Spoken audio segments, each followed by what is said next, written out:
Welcome back to another week of Beyond the Headlines. I'm Dave Rishi, news web editor for blackbirdnews.com. This week I've asked Bruce Corcoran to join me. We're going to talk a little bit. Many people here in Chatham-Kent know Bruce from his days over at the Chatham Daily News as the managing editor. How long ago was it, Bruce, that you guys parted ways? It was November. November. And what were you thinking when that move happened? Obviously, Sun Media has been doing quite a bit of restructuring. What were your thoughts that day? Well, that day, it's one of those issues. I've been laid off before in this business for various reasons. You talk about economic situations, things like that, changes. So it wasn't a surprise. Some other people I knew had been laid off the previous week. So it was like, okay, I'll leave. That environment got to the point where I think it was pretty much time, the way the restructuring is going. Nothing against the guys that are still there, really good staff, really good guys. But I think for me it was time to go. Right. So what have you been doing in that time? I guess, have you been thinking about getting back into the business? Well, at first you go, okay, what do I want to do? Do I want to move out of Chatham? I've been here since 2001. My wife was born here.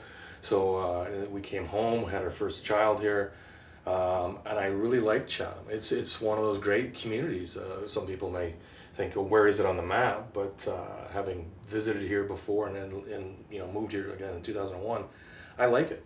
I wanted to stay here. I had a job offer or at least an interview offer to head to Brantford, and I said thanks, but no thanks. I wanted to try to make a go of something here. Okay, and like I mentioned, you're well known in the community by everyone from the newsmakers to the news readers, to all the different media outlets, some of it good, some of it bad, because you had an opinion column and people came to know your views.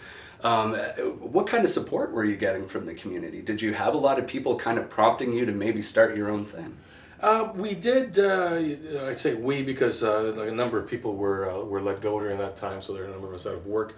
But at first, his friends had said, "Hey, why don't you guys start your own paper?" And we're like, "Interesting, the concept."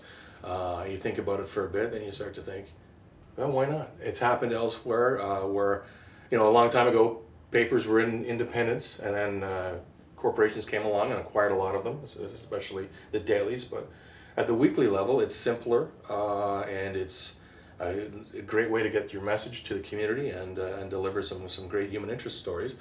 So yeah, we started to think probably early in the new year about let's start a paper. And so ultimately, let's get into it. You are starting a new paper. Yeah, tell us about it. We are in the process of finalizing things to start the Chatham Voice. It's going to be a weekly community newspaper in Chatham to begin with.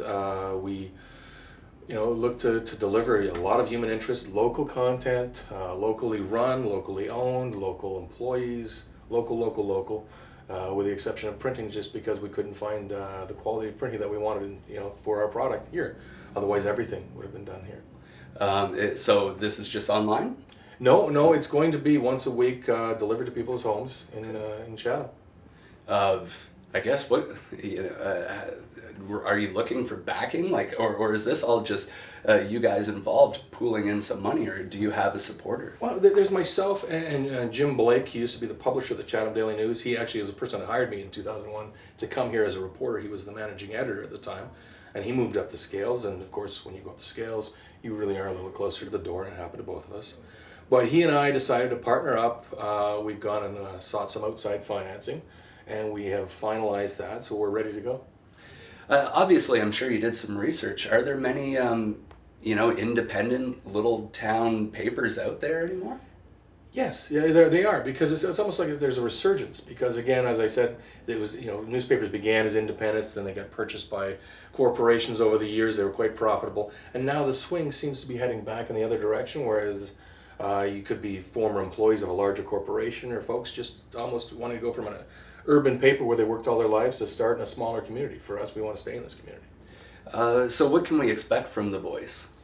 Again, hyper-local content. It's largely human interest stories, lots of features about people in the community. Like there are 106,000 or so people in Chatham-Kent. I'd love to tell 106,000 stories. But we'll be doing, typical coverage of municipal affairs, education, things like that. Some event, a lot of event coverage out on weekends. We'll be doing video on the website a lot, just providing more variety and more local content. I guess finally, what justifies Chatham-Kent's need for another media outlet? I think it's time for a change. I think things have swung away from local values. I think it's gone a little too corporate for some elements. So we thought there was time just to be hyper local. Okay. Well, thanks for joining me, Bruce. And thank you all for checking out Beyond the Headlines for another week. I'm Dave Rishi with BlackburnNews.com.